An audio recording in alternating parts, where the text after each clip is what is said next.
founder of AgVision Media, this speaker has shared his passion for leadership in agriculture with thousands of people across North America. He's here today to help disrupt and inspire a different way of thinking. Please welcome Kevin Stewart.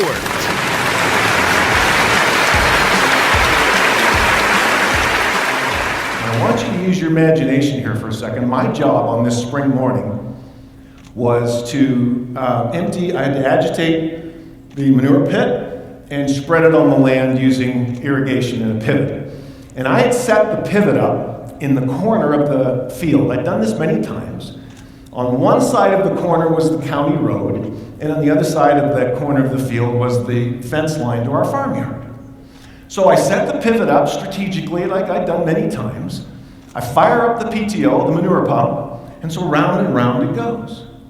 And it's at this point where I think guys face this maybe more than girls do, where we face the temptation, the need to multitask, right? Our farm was growing rapidly. We were retooling the operation, expanding the land base, and my to-do list was as long as my arm. I had hogs to feed, I had grain to blend, and so I succumbed to the temptation, and I run over here and I start doing all the things I needed to do. I totally forgot about the pump. 25 minutes went by, and I heard my brother outside suddenly yell at the top of his lungs. And I run outside 25 minutes later, and suddenly I noticed that the wind has not only changed direction, now it's almost doubled in strength, and the spray from the manure pivot is going right on the county road.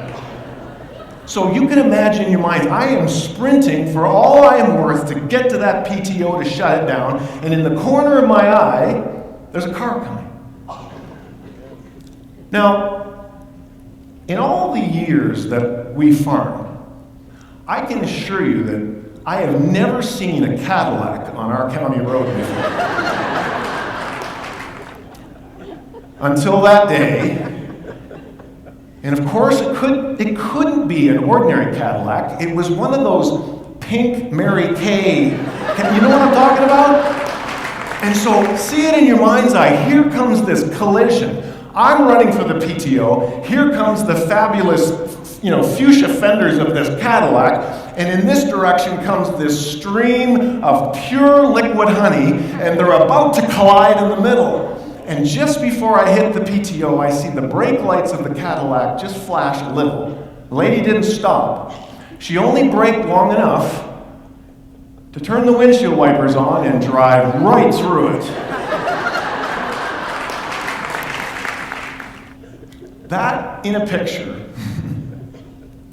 explains partly why we positioned ourselves to miss opportunity and innovation. The first thing is that we're all seeking growth. And that's a good thing, right? We're either growing or dying, right? There is no staying the same. So we're seeking growth, that's good. But with the growth package comes complexity. Growth always creates complexity, and complexity is the enemy of clarity. And we were finding on our farm as the to-do list got longer and longer, we were just in tactical mode all the time, and we were missing opportunity. That's the first reason we miss innovation. The second reason is related. Because our farm was growing, we're farming more acres, we're farming more head of livestock, more business units, more staff, and the result is more hours. And the International Labor Organization showed a study a while ago that showed the Canadians and the Brits put more hours in on the job per year than anybody else. Sounds like a really good thing, right? The same survey also showed that Canadians were dead last in the amount of time we took off to get away from our toil, to recharge our batteries. And the result, they said, is that we have amongst the lowest hourly productivity in the world. Second reason that we positioned ourselves to miss innovation. The third, information. Anybody overwhelmed by the amount of information that's coming at us now? At the turn of the century, there's this guy by the name of Buckminster Fuller. I think that'd be a good dog's name, Buckminster. There's not a Buckminster in the room, is there? Hopefully there's not. And Buckminster Fuller developed a thing called the knowledge doubling curve in 1900. And he determined that every 100 years, information in any given sector would double. 100 years. Just recently, IBM updated the knowledge doubling curve and determined that there are now some sectors by 2020, and how far away is that now? Not that far. By 2020, that information in some sectors now will be doubling at a rate of every 11 to 12 hours. And if you feel like your head is spinning with the rapid pace of change, you're not imagining things. We now live in a day and age where what we know, what we learn, the assumptions we have the shortest shelf life in history. The American Management Association, and I have no idea how they figured this out, but they said in this environment, on average, our management decisions will be wrong upwards to 70% of the time. That's how fast things are changing. And here is the final technological piece that's tripping us up, and that is, in fact, technology. Lots of surveys show that we are being interrupted in one way or another by technology every 11 minutes. I was actually hosting a conference for FCC a number of years ago, and I'm just giving the announcement to set your phones on the mute setting or the etiquette setting, and there's a guy in about the second row and his phone rings. And there's this pause in the room. And he answers it.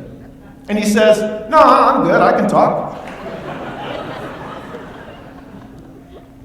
Panasonic has invented this thing. They look like horse blinders for people to try to get people to focus. And so here are the four factors I mentioned that are causing us to miss innovation. Growth creates complexity, because that's the enemy of clarity. Secondly, we are working more hours, taking less time off to recharge and refocus. Thirdly, information is coming at us like a barrage, and technology is changing the game so fast that the combination of those factors, that we are now officially the most distracted generation in history. Microsoft did a study a little while ago, just at the turn of the century, at 2000. And they determined that the average attention span of Canadians fell from 12 seconds to 8. A goldfish has an attention span of 9 seconds. That's how bad all this has gotten. So what I want to do with these few moments is share with you what I call one of the forward factors. The forward factors on our farm, there were 8 of them, that we used in our farm, and I've been in the media for about 25 years, and I've noticed it in the lives of entrepreneurs. The forward factors essentially are ideas and habits that put us in a position to innovate. They are, in fact, if you've ever heard of the 80-20 rule, and that, very simply, the 80-20 rule is just this, that 80% of what you do in a day results in 20% of your profits, 20% of your results. The flip side of that coin is that, and this is what the forward factors are about, 20% of what you do gives you 80% of your results. And we're trying to put ourselves in a position to work harder on the 20%. So this forward factor, I think, will help you. And it's really simple.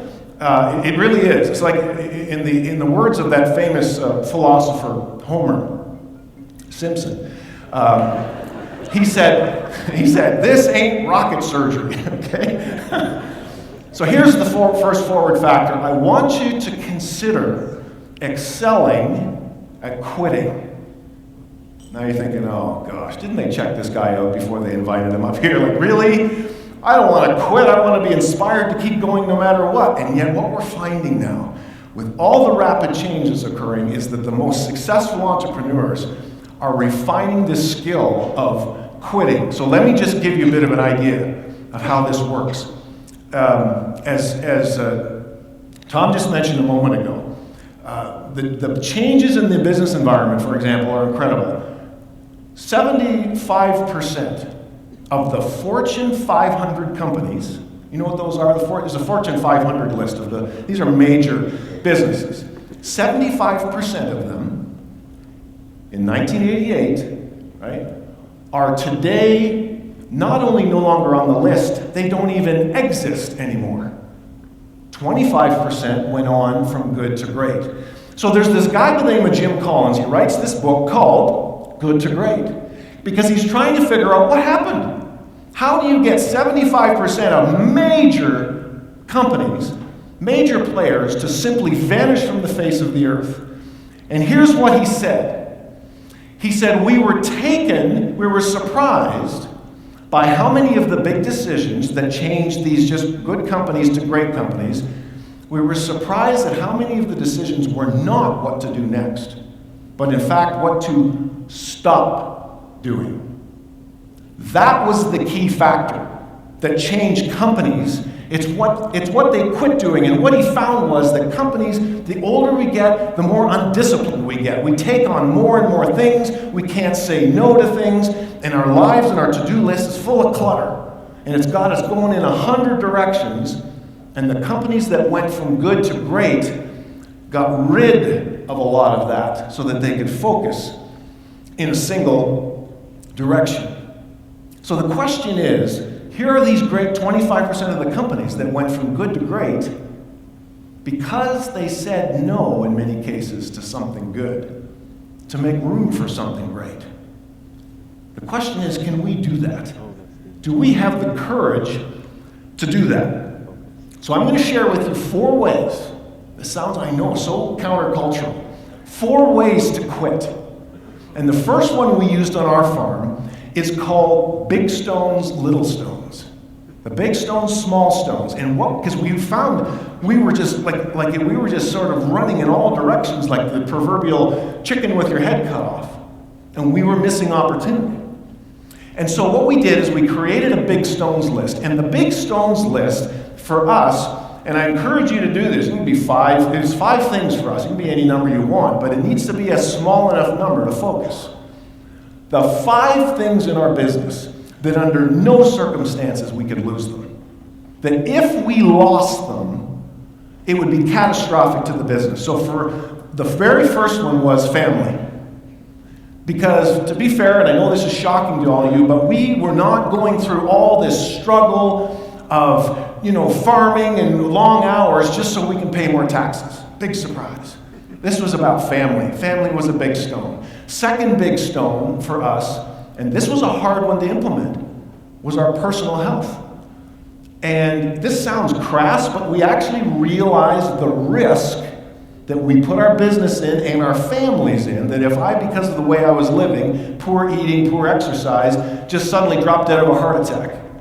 And just from a real pragmatic point of view, we started to put health first.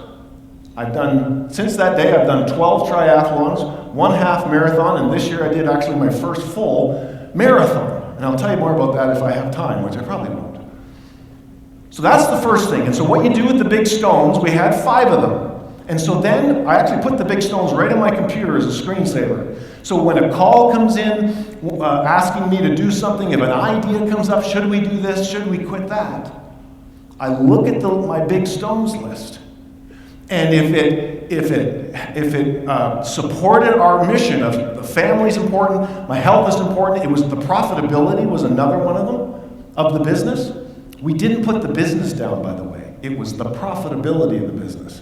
Because the business, as many of you will know, will keep you busy till the day you die. There are a million things that the business will say you need to do. The profitability of the business is a different category, so that's why it was a big stone. The big stones list, just to be clear, that's the stuff you never quit in life. Never. That's why another one of our big stones was legacy. What story are you trying to tell with the way you do business, with the life that you lead? Everything else is a little stone. Doesn't mean that everything that's little means it's bad. Yes, you have to change the oil in the truck, and yes, I guess the grain carts need painting and all that kind of stuff, but it's not a big stone. Big stones are first things first. Little stones are the things is where we actually created something called the stop doing list. That's when we learn to delete, delegate, but it made our lives so much better. Big stones, small stones, I encourage you to give it a try. Here's a second idea that we use to quit.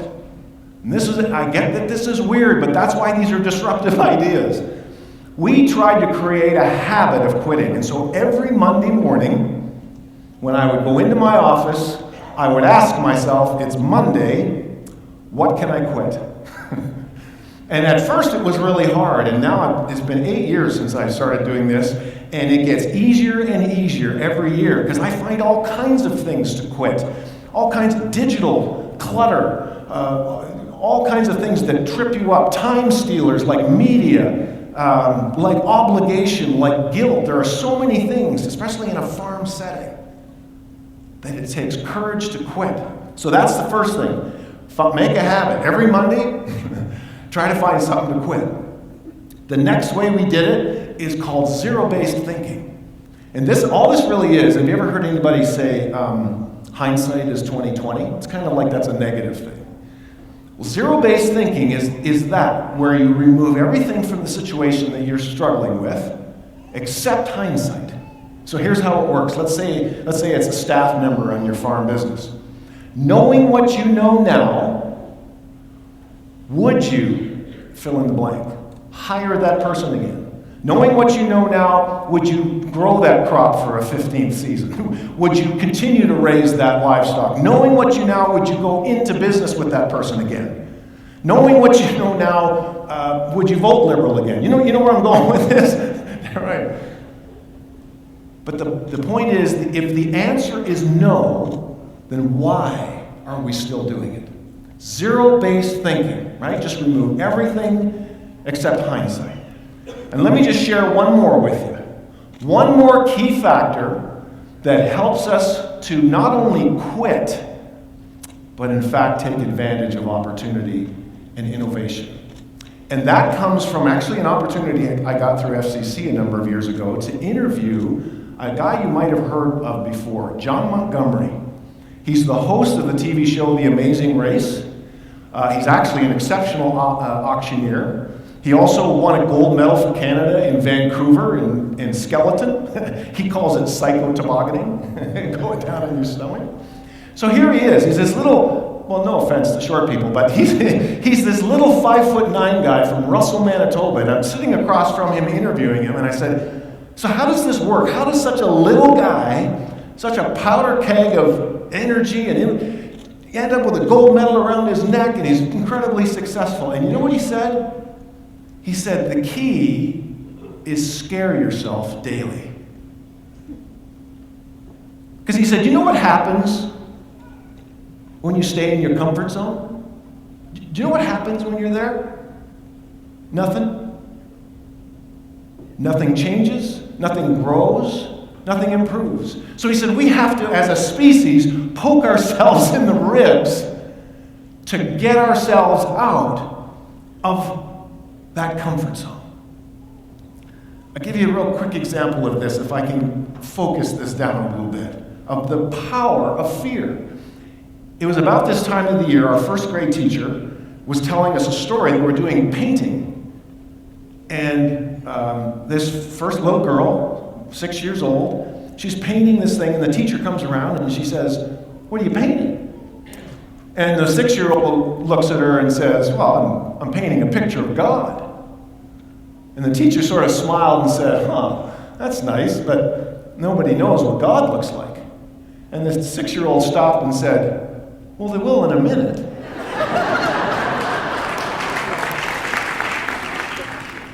See, young people are just more willing to just take a shot at the unknown, to take a shot at fear, because they don't know what they don't know, right? They don't know that nobody knows what God looks like. But you know what? In this environment of rapid change, you and I don't know what we don't know either. Just because something didn't work yesterday or 30 years ago, the future is different. Opportunity is different.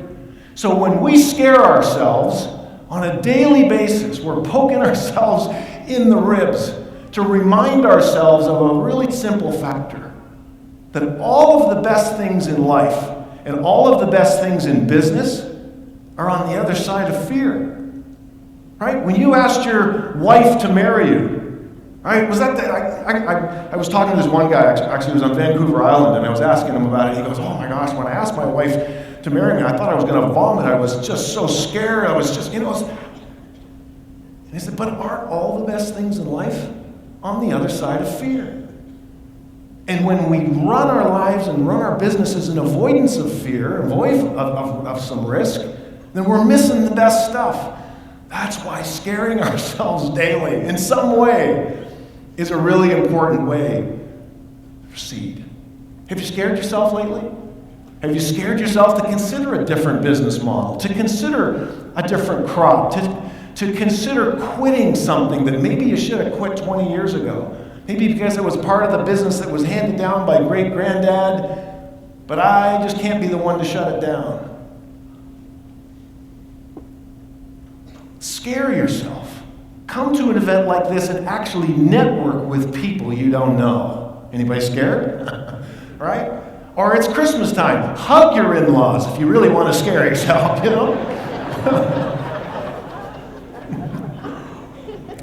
So let me just close with this. When we stay in that comfort zone, just doing what's being done, we settle. We settle for a mediocre standard. Never suffering complete failure, but also never experiencing the satisfaction of excellence. Right? When we're okay to settle with the comfort zone, we settle for cautious living. Never stretching ourselves beyond what we know that we can accomplish, and as a result, we haven't a clue what we're capable of. We settle for waiting for better times. This is not a good time right now. Rather than, just get your big boy pants on. Just get your big girl pants on and take a step. Call somebody, do something. We settle for the same batch of friends, even if they're unkind or even toxic to our ideas and our view to see possibilities, because, we don't want to offend anybody. And we settle for a modest faith, never asking too much of God for fear of disappointment. And I'll tell you what, folks, when we settle for the comfort zone, we get what we deserve. Because when you treat disruption and fear as the opportunity that it has always been, that's when we're going to see innovation. In the words of John Irving, he said that if you are lucky enough to find a life that you love, you've got to find the courage to live it. Thanks very much. You've been a great audience.